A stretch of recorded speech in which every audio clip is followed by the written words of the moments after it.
Personal loan, credit card இந்த மாதிரி விஷயத்துக்கு தான் மேக்ஸிமம். அப்புறம் இந்த மைக்ரோ ஃபைனான்ஸ் லோன் இந்த மாதிரி விஷயத்துக்கு தான் மேக்ஸிமம் வீட்டுக்கு வந்து ரவுடித்தனம் பண்ணுறான் இல்லையா? அதுக்கு அவன் என்ன பண்ணும், எப்படி பண்ணணும்னு ஒரு முறை இருக்குது. அந்த முறையெல்லாம் நம்ம தெரிஞ்சுக்காதனால தான் அவன் வீட்டுக்கு வந்து பேசலாம்.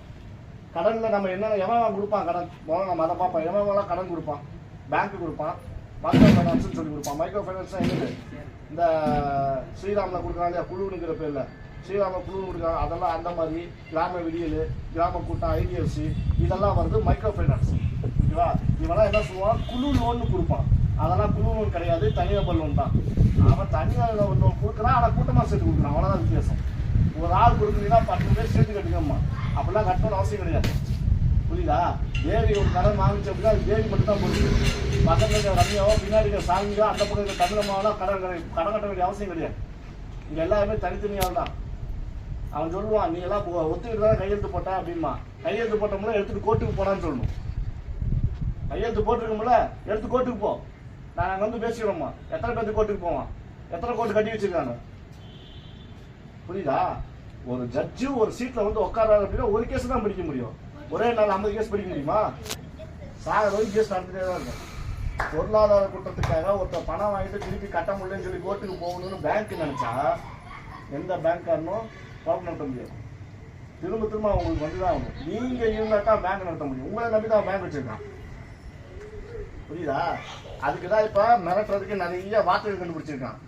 சிபில் போச்சுன்னா உங்களால வாழவே முடியாது, சிபில் போச்சுன்னா உங்க பிள்ளைங்களுக்கெல்லாம் நீங்க கடன் வாங்க முடியாது, எஜுகேஷன் லோன் வாங்க முடியாது, சிபில் போச்சுன்னா உங்க எதிர்காலமே போயிடும். இத்தனை நாளா சிபில் வச்சுதான் சோறு தின்ட்டுருந்தோமா? சிபில் இல்லைன்னா என்ன ஆகும், எத்தனை பிள்ளைங்கம்மா ஆகும் நீங்க சொல்லுங்கம்மா. உங்களுக்கு தெரிஞ்சவங்க எத்தனை பேர்த்தோட பிள்ளைங்க கடன் வாங்கி படிச்சிருக்கு யோசிச்சு பாருங்க.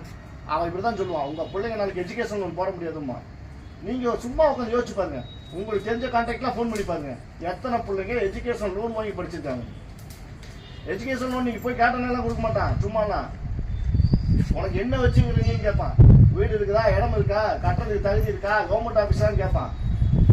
இது எதுவுமே இல்லாத நமக்கு சிபில் மட்டும் வச்சு என்ன பண்றது? புரிஞ்சுதா? இது எதுவுமே இல்லாத சிபில் மட்டும் வச்சு என்ன பண்றது? ஓகே, அதை விட்டுருவான். இப்போ மைக்ரோ ஃபைனான்ஸுக்கு வருவோம். மைக்ரோ ஃபைனான்ஸை என்ன பண்றாங்க, ஏதோ ஒரு நிறுவனத்துல இருந்து வரான், வந்து ஒரு 10 பேர்த்த ஒன்று சேர்த்துறான். ஒன்று சேர்த்து என்ன பண்றான், தலைவின்னு சொல்லி ஒரு அம்மா உட்கார வைக்கிறான். தலைவின்னு சொல்லி பேருக்கு எழுதிக்கிறான். 10 பேருக்கு சேர்ந்து ஒரு குழு, நீங்க எல்லாமே ஒரு குழு, ஒருத்தர் கட்டணும்னா 10 பேர் கட்டணும்னு சொல்லி ஒரு அக்ரிமெண்ட் போட்டுக்கலாம். அவனா ஒரு அக்ரிமெண்ட் போட்டுக்கிறான். அந்த அக்ரிமெண்ட்லாம் செல்லாதுமா. அந்த அக்ரிமெண்ட்ல எங்க விட்டு போனாலும் செல்லாது. அவனா ஒரு அக்ரிமெண்ட் போட்டுக்கிறான். அக்ரிமெண்ட் போட்டு என்ன பண்றான், பணம் கொடுக்குறான். பணம் கொடுத்துட்டு என்ன சொல்றான், வந்து அப்படி சேர் மேல கால் போட்டு என்னமோ அவன் என்னமோ சுப்ரீம் கோர்ட் ஜட்ஜி மாதிரி பாடம் நடத்துவான். அவன் என்னமோ RBI கவர்னர் மாதிரி பாடம் நடத்துவான். 10 பைசா ஒர்க் இருக்காது, 10 பைசா ஒர்க் இருக்காது. ஆனா சுப்ரீம் கோர்ட் ஜட்ஜி மாதிரி உட்காந்துருப்பான். பணம் கட்டலினா வந்து வீட்டுக்கு மாதிரி கால் மேலே கால் போட்டு உட்காந்துருப்பான். அவன் கையில ப்ராப்பராக ஒரு ஐடி கார்டு கூட இருக்கு. வரவன்ட்டு ஐடி கார்டு ரொம்ப முக்கியமா இருக்கணும். ஐடி கார்டு இல்லை அப்படின்னா அவங்க வீட்டுக்கு முன்னாடியே வரக்கூடாது. வந்திருக்கிறவன் ஐடி கார்டு வச்சிருக்கணும், ஆத்தரைசேஷன் லெட்டர் இருக்கணும். அவங்க வீட்டுக்கு வர்றதுக்கு யார் அனுமதி கொடுத்தா இருக்கணும். அந்த ஆத்தரைசேஷன் லெட்டர்ல அந்த ஐடி கார்டில் இருக்கிற முகரம் கட்டி ஆத்தரைசேஷன்ல இருக்கிற முகரம் கட்டி ஒன்னான்னு பார்க்கணும், பேர் ஒன்னா இருக்கான்னு பார்க்கணும். அதுல வந்து சும்மா எல்லாத்துக்கும் எடுக்க முடியாது. ஒருத்தன் கலெக்ஷனுக்கு வரணும் அப்படின்னா அதுல அவனுக்குன்னு ஒரு தகுதி இருக்கும். அவன் ஒரு பாஸ் பண்ண எக்ஸாம் எழுது. சும்மா எல்லாரும் டிகிரி முடிச்சாலும் அந்த வேலைக்கு போக முடியாது. அதுக்குன்னு ஒரு எக்ஸாம் இருக்கு. கலெக்ஷனுக்குன்னு சொல்லி ஒரு எக்ஸாம் இருக்கு. கலெக்ஷன் எக்ஸிக்யூட்டிவ்னு சொல்லி எக்ஸாம் இருக்கு. கலெக்ஷன் வீட்டுல அவனுக்குன்னு ஒரு எக்ஸாம் இருக்கு. கலெக்ஷன் மேனேஜர் ஒரு உட்காந்துருக்கான்ல அவனுக்கு வேற ஒரு எக்ஸாம் இருக்கு. அந்த எக்ஸாம்ல எழுதி முடிச்சா தான் அவனுக்கு வேலைக்கே வரணும். ஆனா இவனு என்ன பண்றானுங்க, டிப்ளமோல சிவில் முடிச்சவன், டிப்ளமோல மெக்கானிக் முடிச்சவன், பிகாம் முடிச்சவன்,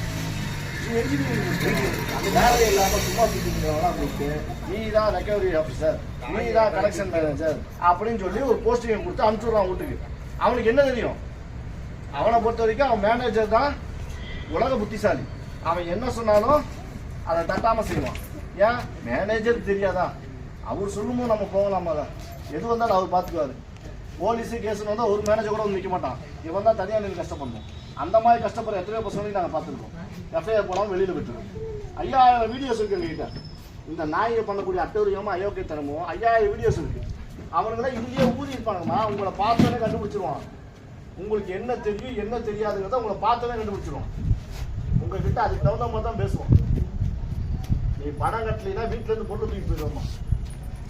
என்னமா அவங்க அப்பா நம்பர் கொடுத்த மாதிரி வீட்டிலேருந்து பொருள் தூக்கி போயிடுவோமா?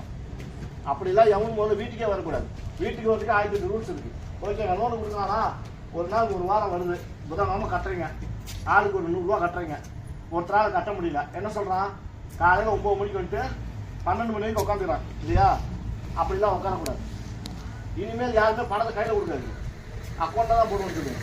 கொடுக்கப்படுறது பில்லு கூட வைக்கிறது. ஏன்னா சட்டப்படி ஒரு நிறுவனத்தை அரசாங்கத்தில் பதிவு பண்ணி தானே வாங்கினான். அப்போ அவன் சட்டத்துக்கு புறம்பா செயல்படக்கூடாது. அவன் வாங்குற ஒவ்வொரு பணத்தையும் அரசாங்கத்துக்கு கணக்கு காட்டணும். அப்போ தான் டேக்ஸ் பே பண்ண முடியும். ஏன் கையில் வாங்குறீங்க?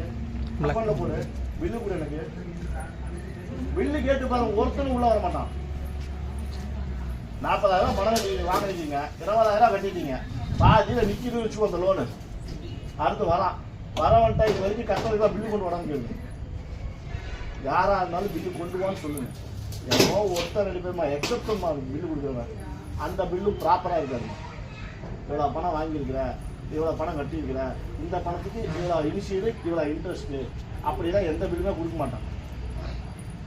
முதல்ல வீட்டுக்கே வரக்கூடாது. ஓகேவா?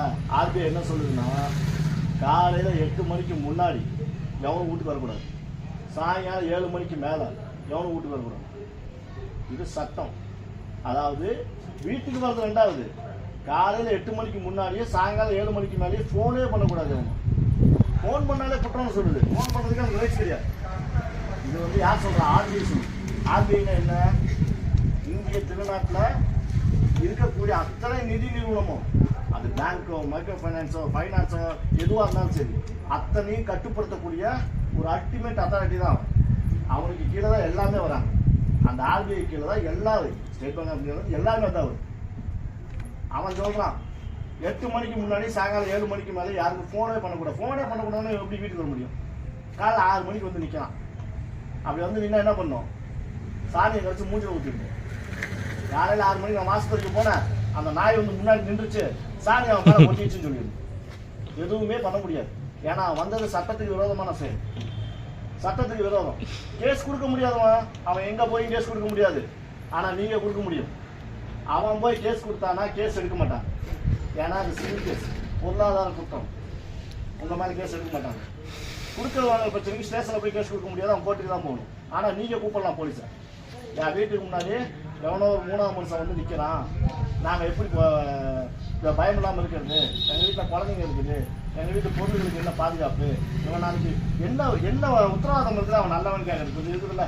நீங்கள் போலீஸ்க்கு ஃபோன் பண்ணால் போலீஸ் வந்து அவன் எடுத்துட்டு போய், யாரா நீ எதுக்குடா வந்து ஆர்டர் காப்பி வச்சுக்கிறீங்கன்னு கேட்கும். நீங்கள் யோசிச்சு பாருமா, எவனோ ஒருத்தம்மா யாருமே தெரியலமா, அவன் முன்ன பின்ன தெரியாத ஒருத்தன் வீட்டுக்கு வந்து டெய்லி வரான், நீ காசு கொடு காசு கொடு காசு கொடுன்னு வரான் இல்லையா? காலையில் 6 மணிக்கு வரான், 7 மணிக்கு வரான், சாயங்காலம் 5 மணிக்கு வரான், நைட் 8 மணிக்கு வரான். வரும்போதெல்லாம் உங்களை பற்றி நல்லா நோட் பண்ணிடுவான். யார் நீங்கள் வீட்டில் இருக்கீங்களா, எந்த நேரத்துக்கு வந்தால் நீங்கள் வீட்டில் இருப்பீங்க, எந்த நேரத்துக்கு வந்தால் அந்த வீட்டு ஆம்பளை வீட்டில் இருப்பான், எந்த நேரத்துக்கு வந்தால் 2 பேரும் வீட்டில் இருக்க மாட்டேன், குழந்தைங்க மட்டும். சில பேர் வீட்டிலாம் குழந்தைங்க ஸ்கூல்லேருந்து வந்துடும், அது பாட்டுக்கு பேக் வச்சுட்டு அது பாட்டுக்கு விளையாண்டுட்டு இருக்கும். இது எல்லாத்தையும் நோட் பண்ணிடுவான். அவனால் உங்கள் வீட்டில் எந்த ஒரு துயர சம்பவமும் வராதுன்னு என்ன நிச்சயம்? புரியுதா? நீங்கள் வரைய ஆளு நேரத்தில் இந்த இந்த பொம்பளை தனியாக தாண்டா இருக்குது அப்படின்னு சொல்லி எதையாவது அவங்க தூக்கிட்டு போய் குழந்தையவே தூக்கிட்டு போயிட்டான், என்ன பண்ணுவீங்க? நீ அந்த பக்கம் திரும்பி வேலை செய்றீங்க, ஏதாவது ஒன்று பண்ணிட்டு இருக்கீங்க, அவன் வந்து ஒரு குழந்தை தூக்கி போயிட்டான்னு வச்சுக்க, என்ன பண்ணுவீங்க? ஏமா வீட்டில் ஒரு ஏதாவது ஒரு பொருளை தூக்கி போயிட்டா, ஒரு செல்ஃபோன் வீட்டில் இருக்குமா? செல்ஃபோன் எல்லாமே கொண்டு போய் லாக்கர்லேயே வைக்க முடியும், சார்ஜ் போட்டு முன்னாடி தான் வைப்பான். செல்ஃபோனை தூக்கி போயிட்டா என்ன பண்ணுவீங்க? எல்லா தூக்கி சிசிடிவி கேமரா இருக்குதா? எல்லா தூக்கி சிசிடிவி கேமரா வச்சுக்கணுமா? வந்தவன் யாருன்னு தெரியுமா? வந்தவனோட பேர் கூட தெரியாது, நமக்கு ஐடி கார்டு கூட கிடையாது. எங்கே போய் என்னன்னு புகார் பண்ணுவீங்க? போலீஸ் ஸ்டேஷனுக்கு போய் இந்த மாதிரி ஒருத்தர் வீட்டுக்கு வந்தானா யாருன்னு கேட்பாங்க. மாட்டாங்க. அவன் பேர் சொல்லுங்க, போலீஸ் மட்டும் எப்படி கண்டுபிடிக்கும்? எத்தனை போய் போட்டா கண்டுபிடிக்கும்? எதுவுமே இருக்காது. சார்ஜ் போட்ட போனை தூக்கி போயிட்டான், லேப்டாப்பை தூக்கி போயிட்டான், டேபை தூக்கி போயிட்டான், என்ன பண்ணுவீங்க? இந்த மாதிரிலாம் அதை விடுங்க. எத்தனையோ பேர்த்து காதோட சேர்த்து எடுத்துட்டு போனான் நகைய. என்ன பண்ணுவோம் நம்ம? நமக்கு என்ன பாதுகாப்பு இருக்கு? அப்படியெல்லாம் எதுவும் நடந்துடக்கூடாதுங்கிறதுக்காகத்தான் அரசாங்கமும் ஆர்பிஐயும் இந்த மாதிரி சட்டம்லாம் போட்டுருக்குது. காலை 8 மணிலேருந்து நைட்டு 7 மணிக்குள்ள தான் போய் பார்க்கணும். அதுக்கு முன்னாடி ஃபோன் கூட பண்ணக்கூடாது. அதுக்கு முன்னாடி அந்த டைமுக்குள்ள நீ பார்க்கணும்னாலே அதுக்கு 1000 ரூல்ஸ் போட்டிருக்கு. யார் அனுமதி கொடுத்தான்னு முதல்ல முக்கியம். மூணாவது மனுஷன் உங்க வீட்டுக்கு வரா அப்படின்னா முதல்ல அவனுக்கு யார் இந்த அனுமதி கொடுத்து வர்றதுக்கு அவனுக்கு தகுதி இருக்கிறான். யார் யாரெல்லாம் அனுமதி கொடுக்கலாம்? இப்போ இந்த அம்மா இருக்காங்க, இந்த அம்மா வீட்டுக்கு ஒருத்தன் வரான், இந்த அம்மாவை பார்க்குது, யார் முதல்ல அனுமதி கொடுக்கணும்? இந்த அம்மா கொடுக்கணும். இந்த அம்மா கொடுக்கல, இப்போ யார் அனுமதி கொடுக்கணும்? இந்த அம்மா ஒரு பணம் வாங்கியிருக்காங்க, யார்கிட்ட போய் அனுமதி வாங்கணும்? கோர்ட்டில் போய் அனுமதி வாங்கணும். அது என்னன்னு காசு கேட்கறதுக்கு இல்லை, நல்லா புரிஞ்சுக்கணும். வீட்டுக்கு முன்னாடி வந்து காசு கேட்கறதுக்கு அனுமதி வர்றது கிடையாது. ரிமைண்டர் பண்ணுறதுக்கு நீங்கள் பணம் கட்டணும்னு ஒரு நோட்டீஸ் கொண்டு வந்து கொடுக்கணும். ரிமைண்டர் பண்ணணும், ஞாபகப்படுத்தணும். காசை நான் கேட்கறதுக்கோ காசு வாங்குறதுக்கோ அவனுக்கு வீட்டுக்கு வரக்கூடாது. முதல்ல வீட்டுக்கு வந்து அவனுக்கு காசை வாங்கக்கூடாதுமா. முதல்ல அதை புரிஞ்சுக்கணும். வீட்டுக்கு வந்தால் நீ எதுக்குடா வந்தா, யாரை கேட்டா வந்தா, யாரும் அவனுக்கு அனுமதி கொடுத்தான்னு கேளுங்க.